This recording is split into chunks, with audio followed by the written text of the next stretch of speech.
Hello, dear students. Assalamu alaikum. This is your professor Ayesha Nazuk, and I'm here to train you with the necessary skills of statistics. So, before I start the lecture, let me say that I am really missing all my students who are otherwise use face to face mode at NAST.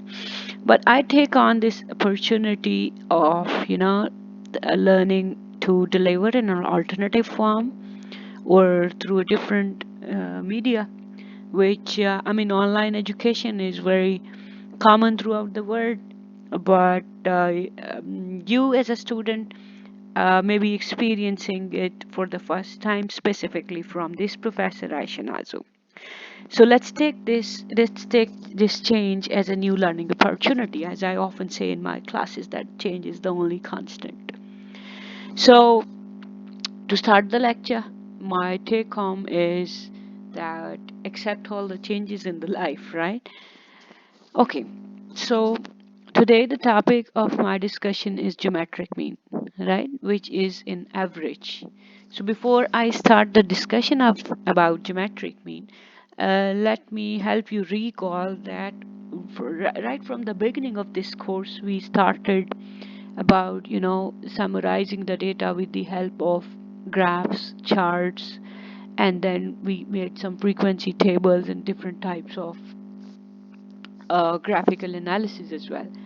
So why do we were performing all these steps were because we want to have a better display of the data, a compact display of the data. Ultimately, that is helpful for decision making. And then when I finished the topic of graph, I started discussing about numerical measures, numerical summary values that are needed to summarize a data. So up till now, the first type of numerical summary value we covered was measure of central tendency or measure of location, or we also call those as averages, right? So in the course up till now, you have covered arithmetic mean and median. So now today the third type of average that we are going to cover is the geometric mean, which again is a single summary value to summarize a numerical data. So starting about the geometric mean, by definition, it is the nth root of the product of data values.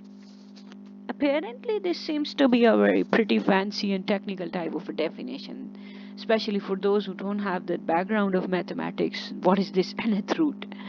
So there is no point in getting afraid of this terminology. It's very simple. For example, let me explain using a numerical set of values. So if we have three observations, let's say 1, 7, and 20, then what we are going to do is we are simply going to multiply these three values 1, 7, and 20, and then take the power 1 by 3. And we also call it as the third root of the product of 1, 7, and 20. That is third root of 140. So you can use your calculator and you will easily know that the answer is 5.19. So what this 5.19? It is a average of these three values or a single summary value for these three values. So let's consider another example. Suppose we have four observations, unlike the last example, right, where we had three observations. Now we have four observations that you can see here on the slide as well. So if we have four observations, 1, 2, 3, and 1000, so how can we calculate the geometric mean? As I said, the process is very easy. You simply calculate the product of these four values, that is 1, 2, 3, and 1000. Simply like multiply all these values and then take the power 1 divided by 4. And why 1 divided by 4? Because now we have four values. In other words, I'm taking fourth root of the product of all these values, which you can simply use your calculators to verify that the answer is 8.801. So what's so special about this particular example? Is the only difference is we have four observation, unlike the last example where we had three observations? No. The answer is no. It's not only that the number of observations are different. If you just carefully look, In this set of values, this 1000 or the last values is significantly different from the rest of the values, right? Like the first three values, 1, 2, 3, somewhat you could say in accordance with each other, not very different from each other. So what is this 1000? I intentionally introduced such a value in this series which is, predominantly different from the rest of the value, or you could say noticeably different from the rest of the values. So this is an outlier, right? So, but look at the answer of the geometric mean, 8.801. I mean, has the geometric been upward estimated because of this 1000? Not that much. Maybe you won't be able to understand in a first glance. But if you really want to, you see how whether geometric mean is upward biased or not, just try calculating the arithmetic mean of these four values. The arithmetic mean of these four values will come out to be 251.5, right? I hope you can now easily calculate arithmetic mean, which is simply adding all the values dividing by the number of the values. So if you compare the answers, the answer of geometric mean for these four values is 8.801, whereas of arithmetic mean is 251.5. So which of the two you think is a fair representative? If you just consider that this 1000 is an outlier, this should not influence the final answer. So see, geometric mean is not that much influenced by the outlier, but the arithmetic mean is influenced pretty much by the presence of outlier. Or in other words, arithmetic mean is upward bias due to the presence of outlier. So by now, not only have you learned the concept or the calculations required for the calculation of geometric mean, you've also side by side or in parallel learned an alternative concept that geometric mean is not affected by outliers, right? Okay, so I hope I'm not that fast and I'm not covering too many technical details, but just let me focus on the next concept. So my question about the last calculation where we had an outlier in the data is geometric mean the only average that is not affected by outliers? Right? Question is geometric mean the only average that is not affected by outliers? And by the way, you may be looking at this technical terminology robust on your screens. So before I answer the question that I asked, let me tell you, robust means linguistically, it means able to perform equally well in different scenarios. So, in statistical terminology, if a formula is not affected by outliers or very less affected by outliers, we call it a robust formula, right? So, the question was geometric mean. Is it the only average that is not affected by outlier? Or, in other words, is geometric mean the only robust average? And the reason why I'm focusing on the terminology robust is even from the exam point of view, or if you're using the textbook, you may come across this terminology. So you shouldn't, my dear student that I hold so close to my heart, they are not confused that what is this fancy terminology robust. Okay? So focusing on the question more rather than the terminology, let me just repeat my question once again. Is geometric mean the only average that is not affected by outliers? So the answer is no, right? Because if I help you recall the concept of median, which was the middlemost observation of an array data. So if I consider the last data values that we were discussing, 1, 2, 3, and 1000, it's very straightforward now that you can see that the median is 2. So even the median is not affected by outlier 1000, right? So the answer is no, right? Geometric mean is not the only average that is not affected by outlier, right? Okay, then what is so special about geometric mean? Okay, let me give you another concept of use of full information.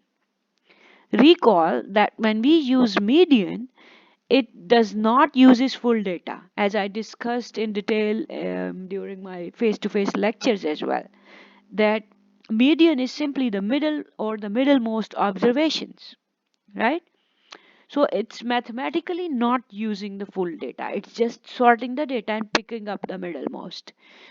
So this is not, you could say that median is in one way not an optimum average. Why? Because it is not using full information or full data, right? Actually, each value in a data is a piece of information. For example, if in this scenario, if this series like 1, 2, 3, and 1000, consider that you are checking how many dates of historical events students keep in their mind. And those of you who are aware of, the gift that autistic people are given with, that they have a very good super memory. So if you, for example, randomly check how you announce, let's say, maybe it's illogical here, but just consider hypothetically that you announce 1000 historical events one by one in a class, and there's a student who remembers the correct date of only one event. The second student remembers the date of two events, and the third student, maybe he remembers the date of three events. Another student who is autistic, he remembered the dates of all those events, right? He's an outlier. But if I calculate the median, I am completely ignoring that this 1000 is an important piece of information, right? So if I calculate the median, I will say on average the class is recalling two dates, because if you see here on the slides that the median is 2, right? So I can remember that median is an average. So I can say that on average this class is correctly recalling the dates of historical events, or you could say correctly recalling the dates of two historical events. So, but when I calculate median, I have completely disrespected the fact that this 1000 is apparently it's an outlier. Yes, okay.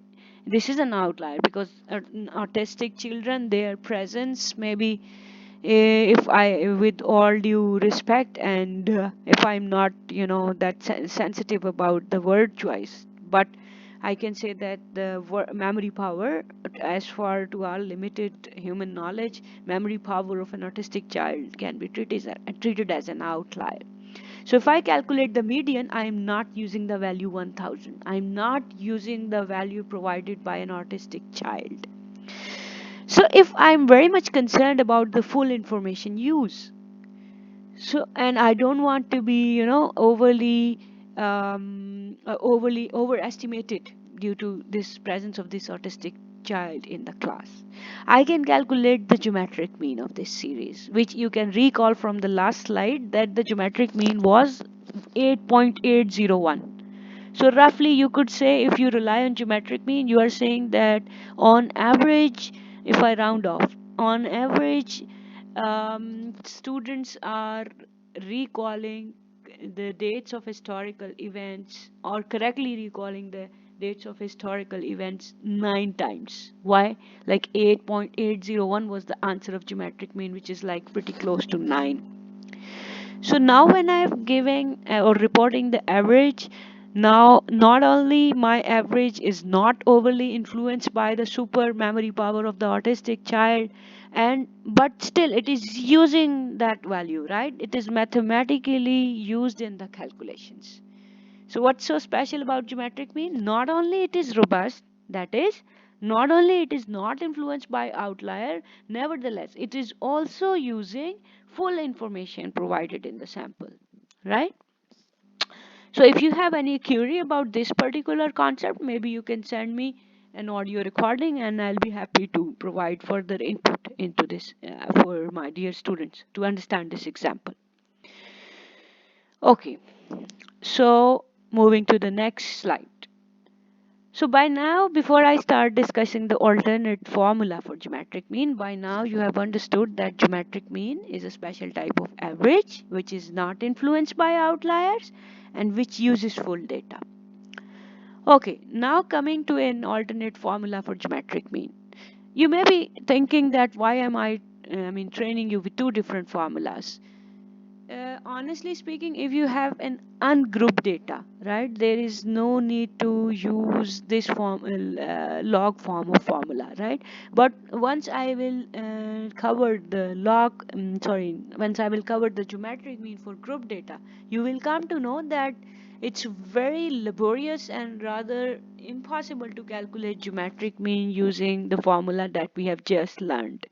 That is the nth root of the product. So for now, you can learn it as an alternate formula, but once we'll be doing group data geometric mean, this will be the only formula that will work. Okay. So before starting the alternate formula for geometric mean, let me introduce a mathematical notion that is used to calculate geometric mean by using this alternate formula, and this is logarithmic function, or simply log function.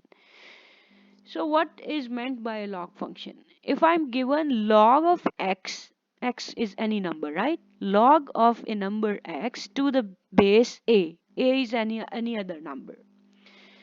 And for the time being, I'm not assuming that you know how to calculate. I'm just introducing the idea or the basic notion of log function. So if I have log of a value x to the base a, if the answer is k, right? What does that mean? It simply means that this base a, if you raise this base a to the power k, the answer will be x, right? How? For example, if I have log of 2 to the base 10, right? I repeat, log of 2 to the base 10. And if the answer is 0.301029, you can simply use your calculator to, calculate the log. So, and before you use your calculator, keep in mind that this log to the base 10 is by default used in the calculator. So you will only see log in the calculator, log, right? So if you have log without any base, it is understood that this is log to the base 10. Okay. So if log of 2 to the base 10, if the answer is 0.301029, what does that mean? It simply means if I take power of 10, or in other words, 10 raised to the power 0.301029, right? I repeat, 10 raised to the power 0.301029. You can easily check that the answer will be 2. And that is why I introduced that the idea of log to of x to the base a is equal to k means a raised to the power k is equal to x. So if you just get distracted due to the use of this repeated variable like a, x and k, so you can simply understand using these numbers like log of 2 to the base 10 is equal to 0.301029. That simply means 10 raised to the power 0.301029 is equal to 2. So here on the left side of this slide, you can also see another example. If you have log of 16 to the base 2, and how will you know, even before without calculating you should know that the answer is 4, right? Why is the answer 4? Because 2 raised to the power 4 is 16, right? So you should, even before without using your calculators or any other technical electronic help like excel or any other help, if you calculate log of 16 to the base 2, you should easily find out that it will be 4. Why? Because 2 raised to the power 4 is 16. Okay. So, by the way, we won't be using that much details of the log in the statistics course. It is only because I have to acquaint you with the formula which uses log. So I thought it's very unfair that I don't give you the background of the log functions. Okay. So by now, I hope that it's clear that what is the purpose or what is the concept of a log function. I just repeat one thing, that in your calculator, you will simply see a button log. There won't be any base. So log without base, it simply means that the base is 10. By default, If the base is not mentioned, it means that the base is 10, right?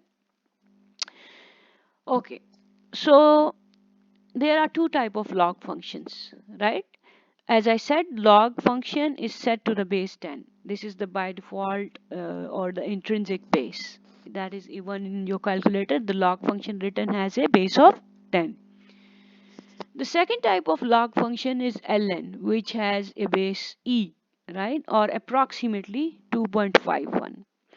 So ln is also called natural log, while e is called the exponential function, right? Why am I especially focusing on the ln or the exponential function? Is because in the future you will be using many other formulas which rely on exponential function and the use of ln, right? So ln function and exponential function, they are inverse of each other. Simply that means if you apply e function and ln function together on something, the effect will be cancelled out. That is, e of ln of 2 will be 2. You can simply use your calculator. Or you take ln of e of 2, that answer will be again 2, right? So if you want me to send a video while I use this calculator and prove that e and ln function, they offset each other, you can request in the class WhatsApp group or in the comment section of this video, and I'll post another video where I'll be using my calculator to show that how exponential function and ln function, they offset the impact of each other. Okay, so before I proceed with the further slide, I'm just intentionally pausing here for maybe a good 10-20 seconds so that this lecture doesn't go like a bullet train ride, right? Okay, so I start the silence of 10-20 seconds.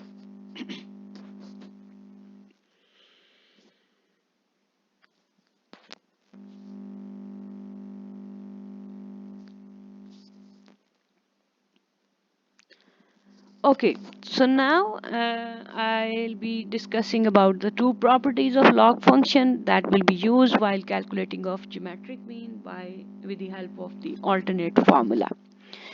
Okay, the first property is if you have a log of product of some values like this x, y, z, w, these are some values, right? If you have to take log of some product, you can simply split out the log function. That is, simply apply the log function on all the numbers separately and put in an addition sign between them, right? That is, log of x, y, z, w, the whole product will be log of x plus log of y plus log of z and so on till log of w.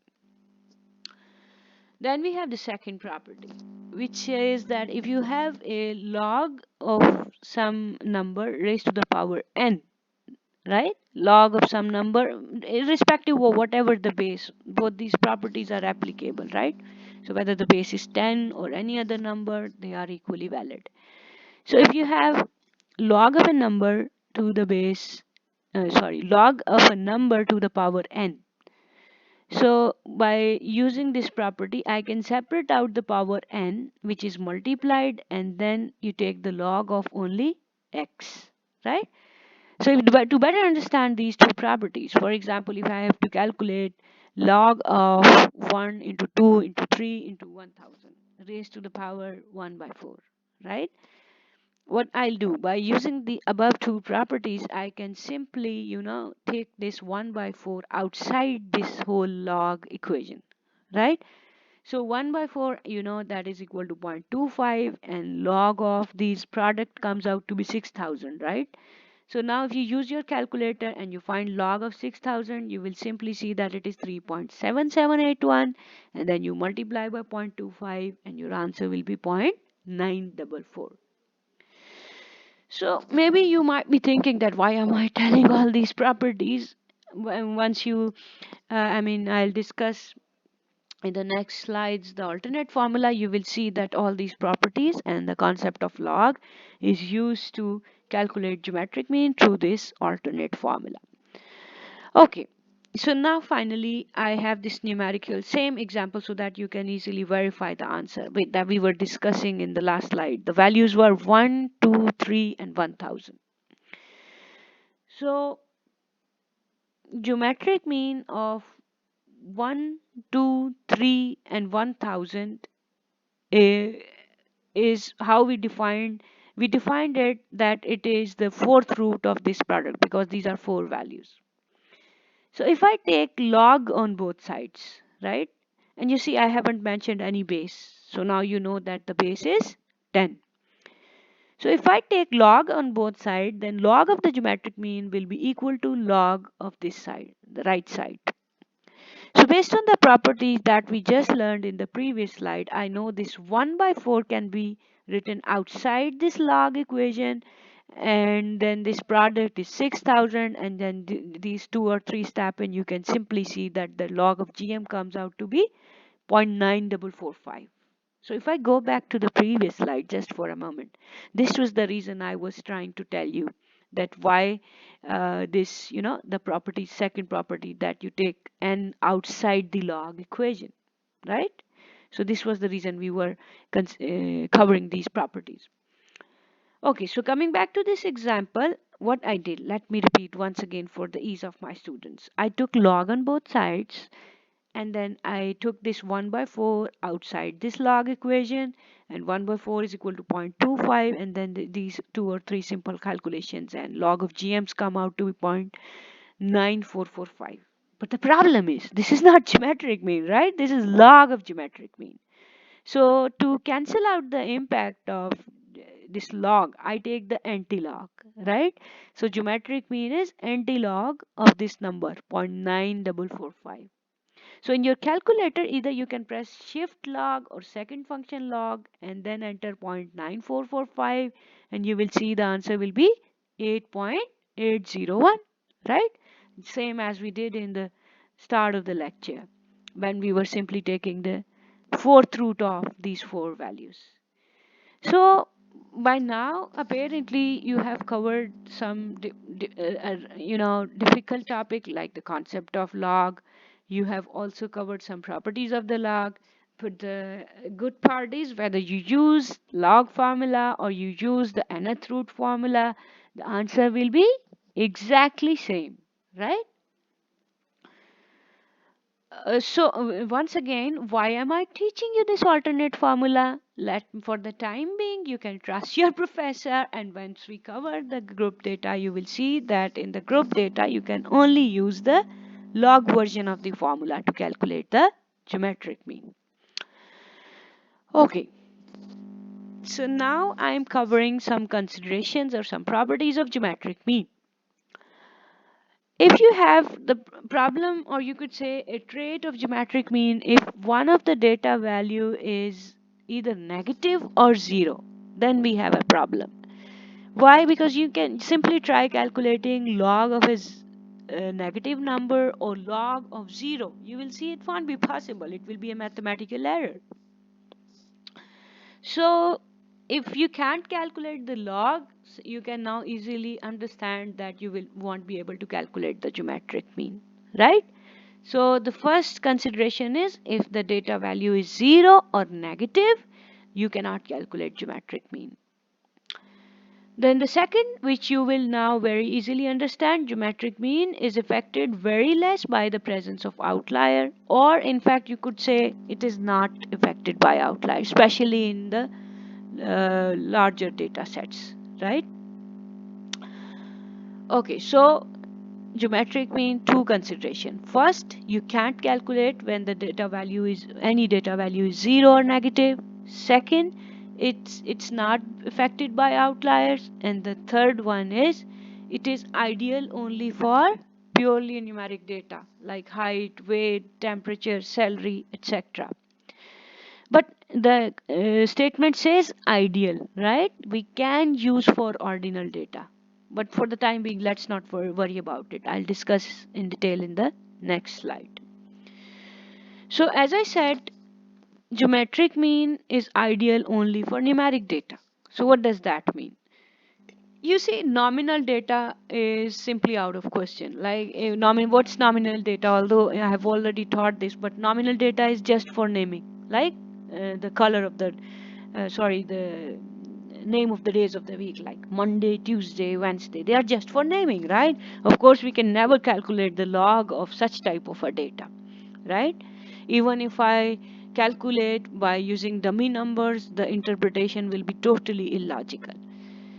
Okay, so coming to the ordinal data. If we have an ordinal data, that is sense of ranking. So use of geometric mean is those who are, they don't go exactly by the book. They will say that it is somewhat justifiable. In other words, you can use it, but you will simply attach a note of caution that the data is ordinal. But remember that if in ordinal data, it will be justifiable only if the quality of ranking is very fine. But why? What I mean by saying the ranking is very fine, for example, if you are observing the shades of a color, right? Let's say intensity of blue color, and you are you're looking at very fine details, so that you have different 200 different type of shades. So b1 is the lightest, b2 is the second lightest, and so on till b200 is the darkest shade, right? So now you are measuring the intensity of blue color to a very accurate level of details. So for example, now from this data set, I randomly pick up strips of three clothes, right? And the first cloth is very light in blue, so I call it 1. The second one is the second lightest, I call it 2. And the last one is, let's say, I'm sorry, I will repeat, because I was discussing about this B1, B2 over here just as a code. So I was randomly checking color of three sample of cloth, and they come out to be 1, which was the lightest shade, and then 5, which is fifth lightest, and then 180, you could say, which has a tendency toward the darkest darkest shade, that is 200. Okay, so if I calculate the geometric mean of this data, 1, 5, and 180, if you use your calculator or based on the concept that you have just learned, you can easily verify that the geometric mean is 9.65. So you can say geometric mean is suggesting that the average intensity of blue color in this data is B10, because 9.65 is pretty close to 10, right? So B10, right? Um, so you can see if the ranking are very fine, you can somewhat, justify the use of geometric mean. Okay, but keep in mind that the practitioners always say that if you have ordinal data, it is better and advisable to use median rather than geometric mean or arithmetic mean.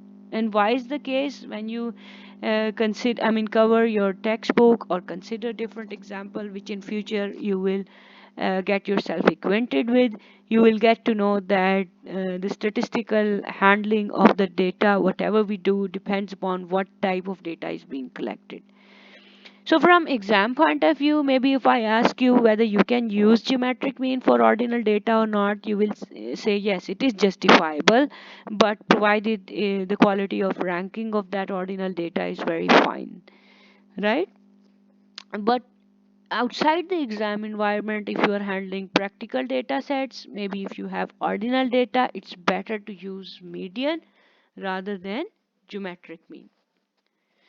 Okay, so considering that the fact that some of you don't have the mathematics background, and introduction in itself to the log function and their properties is quite a technical topic, I won't cover more in today's lecture. And if you have comments about or any queries about the topic covered in this video, you can post in your comment section, or you can send me an audio recording, or specifically, as in future maybe these recordings are used for knowledge sharing of any user on the internet, but currently I covered this particular lecture for my students at NUS University, and they happen to have my mobile numbers, and all the form of contacts are open to them. So if they want to SMS me for a query, and if they want to call me for a query, they are more than welcome. So I end my lecture with a hope that I explain the things nicely, and I will wait for your feedback. Thank you.